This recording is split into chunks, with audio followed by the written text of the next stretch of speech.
Hello everyone. ये book है शिव खेड़ा की जीत आपकी। यू कैन विन, नाम से ही पता चल रहा है यू कैन विन। तो जीत आपकी है और होगी हमेशा। अगर आपको ये बुक पढ़नी चाहिए तो आप खुद ही महसूस करोगे कि आप में कितना आत्मविश्वास भर जाएगा। शिव खेड़ा अमेरिका में क्वालिफाइड लर्निंग सिस्टम इंक के संस्थापक है, एक शिक्षक है, व्यवसायिक सलाहकार है। उसके कई रूप हैं। ये लोगों को उनकी सच्ची क्षमता और एहसास करने में मदद करते हैं। इनकी व्यवहारिक बुद्धि और गहरे विश्वास ने हजारों अनगिनत लोगों को अपने नजरिए को दोबारा देखने के लिए प्रेरित किया है। अब ये लाइन है कुछ एडविन सिविल्स की। सफलता का मतलब सिर्फ असफलता का न होना ही नहीं, बल्कि सफलता का सही अर्थ है अपने असली मकसद को पाना। इसका मतलब है पूरा युद्ध जीतना, न कि छोटी मोटी लड़ाइयां जीतना। अब क्या है, आपने अक्सर अपने आसपास लोगों को देखा होगा जो बेमकसद ही अपनी जिंदगी को गुजार देते हैं। ऐसे लोग किस्मत के रास्ते पर जो मिलता है उसे कबूल कर लेते हैं। चंद लोग होते हैं जिन्हें कामयाबी तुक्के से मिल जाती है और ज्यादातर लोग नाखुशी में ही अपनी जिंदगी को गुजार देते हैं। तो ये बुक ऐसे लोगों के लिए नहीं है जो एक तो पक्का इरादा नहीं रखते और या फिर वक्त नहीं निकाल पाते, क्योंकि कामयाबी होना है तो पक्का इरादा भी होना चाहिए और वक्त भी निकालना पड़ेगा, क्योंकि न ही वे कामयाब होने के लिए कोई कोशिश करते हैं। तो सीधी सी बात है कि टाइम तो निकालना ही पड़ेगा इस बुक को पढ़ने के लिए। अगर अपना जिंदगी को और भी बेहतर खुशहाल बनाना चाहते हो तो समय निकालना पड़ेगा। इसमें 8 चैप्टर है। तो हम फर्स्ट चैप्टर नजरिए की अहमियत करेंगे, इम्पोर्टेंस ऑफ एटीट्यूड। तो हमेशा पॉजिटिव एटीट्यूड होना चाहिए। अब इसमें 8 चैप्टर है तो हम फर्स्ट चैप्टर करेंगे नजरिए की अहमियत, इम्पोर्टेंस ऑफ एटीट्यूड। हमेशा पॉजिटिव एटीट्यूड होना चाहिए। इसके में एक जो शिव खेड़ा एक कहानी के माध्यम से बताना चाहता है कि एक आदमी मेले में गुब्बारे बेचकर अपनी गुजर बसर करता है। उसके पास लाल, नीले, पीले, हरे चारों रंग के गुब्बारे थे। जब कभी उसकी बिक्री कम होने लगती तब वह हीलियम गैस से भरा एक गुब्बारा हवा में छोड़ देता। बच्चे उसे उड़ता देखकर वैसा ही उड़ने वाला गुब्बारा पाने के लिए मचल उठते। बच्चे उससे गुब्बारा खरीदते और इस तरह उसकी बिक्री फिर से बढ़ जाती। दिन भर यही सिलसिला चलता रहता। एक दिन वह आदमी बाजार से एक बड़ा गुब्बारा बेच रहा था। अचानक उसे महसूस हुआ कि पीछे से कोई उसका कुर्ता पकड़कर खींच रहा है। उसने पीछे मुड़कर देखा तो एक छोटे से बच्चे को खड़ा पाया।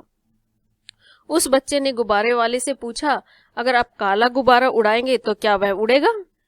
बच्चे की बात उसके दिल में लगी और उसने प्यार से जवाब दिया, बेटे, गुब्बारे अपने रंग की वजह से नहीं उड़ता, बल्कि उसके अंदर क्या है इस वजह से वह ऊपर जाता है।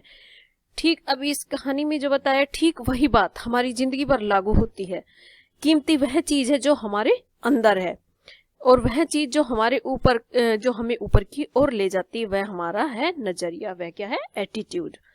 तो क्या आपने कभी ताज्जुब नहीं किया कि कुछ व्यक्ति, कंपनियां या देश दूसरे के मुकाबले ज्यादा क्यों चला लेते, क्यों वे कामयाब होते हैं इतने? यह कोई राज नहीं है। आप सोचते तो होंगे क्योंकि एक इतना कमा कमा कर इतना अमीर हो जाता है और एक बिल्कुल नहीं कमाता, लेकिन वे क्या कुछ अलग करते हैं? हार्वर्ड यूनिवर्सिटी के विलियम जेम्स का कहना है, मेरी पीढ़ी की सबसे बड़ी खोज यह है कि इंसान अपने नजरिए में बदलाव लाकर अपनी जिंदगी को बेहतर बना सकता है। तजुर्बे से ही पता चलता है कि किसी भी व्यवसाय का सबसे जरूरी और कीमती संसाधन ह्यूमन ही होता है, इंसान ही होता है। उसकी अहमियत तो पूंजी और मशीनों से भी ज्यादा होती है, पर बदकिस्मती से यह सबसे ज्यादा व्यर्थ और बेकार चला जाता है। आदमी सबसे बड़ी पूंजी या सबसे बड़ा बोझ हो सकते हैं। अब एक होता है खूबियों से भरे लोग, टीक्यूपी। टीक्यूपी क्या होता है? Total quality people. यानी कि वे अच्छे लोग जो अच्छे चरित्र वाले होते हैं, ईमानदार होते हैं, नैतिक मूल्य वाले होते हैं, सकारात्मक नजरिए वाले होते हैं, क्योंकि पॉजिटिव एटीट्यूड होना बहुत जरूरी है। इसमें मुझे वो कहते हैं कि इसमें मुझे गलत ना समझे, आपको दूसरे प्रोग्रामों की जरूरत है, मगर वे तभी सफल होंगे जब आपकी नींव सही होगी। वह और नींव क्या है? वही टीक्यूपी, टोटल क्वालिटी पीपल। जब क्वालिटी वाले लोग होंगे तो आपकी कंपनी कोई भी होगी वो अच्छी चलेगी। अब एक मशहूर फ्रेंच चिंतक ब्लेज पास्कल का कहना है कि जो मशहूर फ्रेंच चिंतक ब्लेज पास्कल के पास एक आदमी आया और कहने लगा कि अगर मेरे पास आप जैसा दिमाग हो तो मैं एक बेहतर इंसान बन सकता हूँ। तब पास्कल ने जवाब दिया, एक बेहतर इंसान बनो, तुम्हारा दिमाग खुद पे खुद मेरे जैसा हो जाएगा। अब ये होता है कि सफलता में आपके नजरिए का हिस्सा, your attitude contribute to success. चाहे आप किसी भी क्षेत्र में काम कर रहे हो, कामयाबी की बुनियाद एक ही है और वह है आपका नजरिया, आपका एटीट्यूड। 85% जो हिस्सेदारी वो नजरिए की होती है और 15% व्यक्ति के स्मार्टनेस और कामयाब की जो काम की जानकारी होती है उसकी होती है। ये अभी हमने कहानी पढ़ी गुब्बारे वाले की, और सही समय पर सही फैसला लेना। अब ये देखते हैं, एक दूसरी कहानी के जरिए समझने की कोशिश करते हैं। हीरो से भरा खेत। अफ्रीका में एक खुश और संतुष्ट किसान रहा करता था। वह खुश था क्योंकि वह संतुष्ट था, और संतुष्ट था क्योंकि वह खुश था। एक दिन उसके पास एक ज्ञानी व्यक्ति आया जिसने उसे हीरो की अहमियत और उसकी ताकत के बारे में बताया। ज्ञानी व्यक्ति ने कहा, अगर तुम्हारे पास अंगूठी के जितना हीरा हो तो तुम एक पूरा शहर खरीद सकते हो। अगर तुम्हारे पास मुट्ठी के बराबर का हीरा हो तब भी तुम शायद अपने देश के ही मालिक बन सकते हो। ऐसी बातें किसान को बताकर वह जो ज्ञानी व्यक्ति था वो चला गया। उस रात किसान बिल्कुल नहीं सो सका। वह नाखुश और असंतुष्ट था। वह नाखुश था क्योंकि वह असंतुष्ट था, असंतुष्ट इसलिए था क्योंकि नाखुश था। अगले दिन सुबह उसने अपने खेतों को बेचने का बंदोबस्त किया और अपने घर वालों की देखभाल का इंतजाम करके वह हीरो की खोज में निकल पड़ा। पूरे अफ्रीका में वह घूमता रहा लेकिन कुछ न मिला। सारे यूरोप का चक्कर लगाने के बाद भी उसकी खोज पूरी न हुई। जब उसने स्पेन पहुंचा तब वह भावनात्मक, शारीरिक और आर्थिक कमी से बिल्कुल टूट चुका था। उसकी हिम्मत इतनी ज्यादा टूट गई थी कि उसने ब्रोसिलोना नदी में कूदकर खुदकुशी कर ली। उधर जिस व्यक्ति ने उसके खेत को खरीदे थे, एक बार जब वह खेतों से गुजरने वाली एक नहर में अपने ऊँटों को पानी पिला रहा था तो नहर के दूसरे किनारे पर सूरज की रोशनी जैसे ही एक पत्थर पर पड़ी तो वह इंद्रधनुष की तरह 7 रंग जगमगा उठे। उस व्यक्ति ने सोचा कि यह पत्थर बैठक में सजाने के काम आएगा और वह उसे उठाकर ले आया, बैठक में सजा दिया। उसी दोपहर वह ज्ञानी व्यक्ति फिर वहां आया। उसकी नजर जगमगाते पत्थर पर पड़ी तो उसने पूछा, क्या हाफिज वापिस आ गया? नए मालिक ने जवाब दिया, नहीं, लेकिन आप ऐसा क्यों पूछ रहे हैं? तब ज्ञानी व्यक्ति ने जवाब दिया, वह सामने रखा पत्थर हीरा है, मैं देखते ही पहचान जाता हूँ। नए मालिक ने फिर कहा, नहीं, वह सिर्फ एक पत्थर है, मैंने उसे नहर के पास से उठाया है, चलिए मैं आपको दिखाता हूँ, वहां ऐसे बहुत सारे पत्थर पड़े हैं।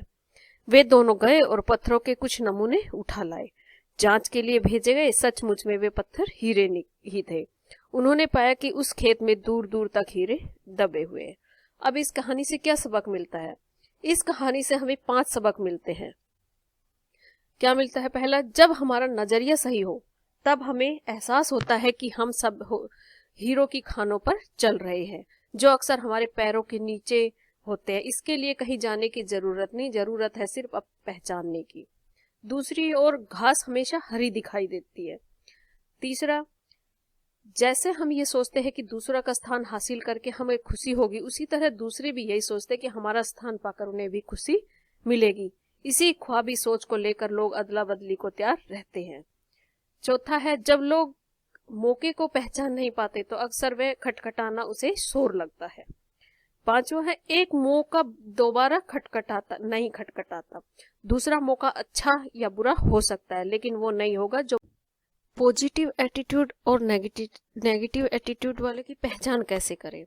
जो पॉजिटिव एटीट्यूड वाले होते हैं वे विनम्र होते हैं, धैर्यवान होते हैं, आत्मविश्वासी होते हैं, दूसरों का ख्याल रखने वाले होते हैं।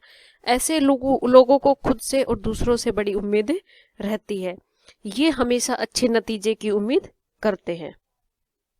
जो पॉजिटिव एटीट्यूड वाले होते हैं उसके फायदे क्या है?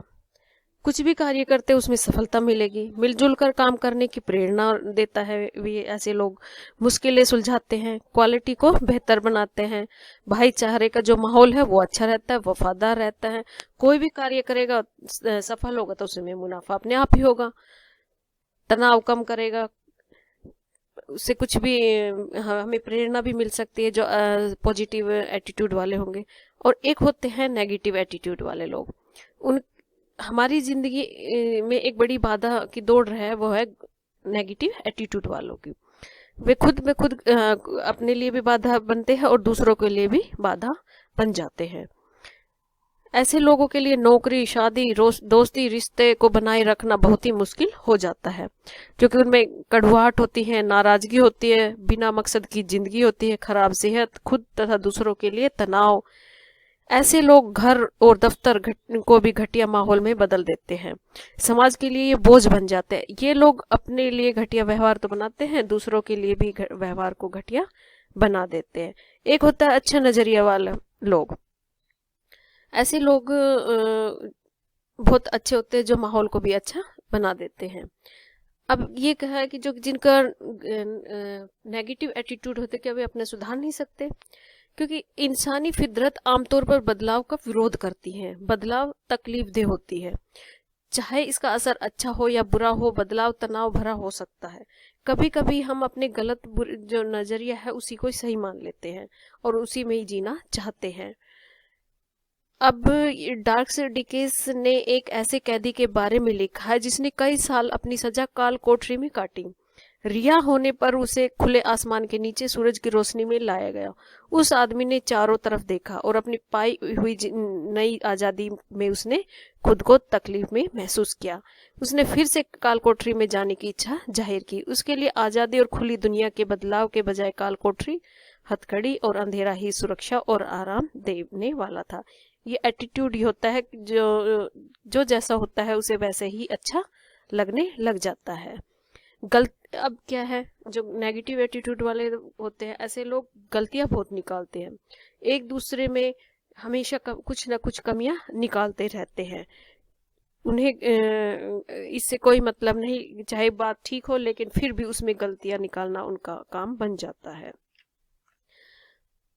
अब एक होता है कि टाल मटोल करना, हर काम को तुरंत करने की आदत डालनी चाहिए। लेकिन जो नेगेटिव एटीट्यूड वाले होते हैं वे हमेशा आज का कल करूंगा, परसों करूंगा, जब बड़ा हो जाऊंगा ये करूंगा वो करूंगा, ऐसे उनकी जिंदगी निकल जाती है लेकिन वे कुछ नहीं कर पाते। एहसानमंद होने का नजरिया बनाए रखना चाहिए।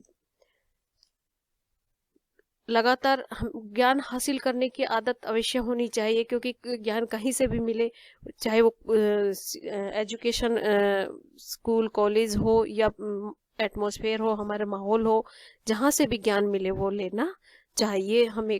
अच्छी बातें कहीं से भी सीखने। अब इसमें है विजेता और पराजित। जो पराजित होता है उसमें अंतर। विजेता हमेशा एक समाधान का हिस्सा होता है और पराजित हमेशा समस्या का हिस्सा होता है। विजेता के पास हमेशा कुछ करने का एक प्रोग्राम रहता है, लेकिन पराजित के पास कुछ न करने का बहाना। विजेता के पास समाधान है हर समस्या के लिए और पराजिता के पास समस्या है हर समाधान के लिए।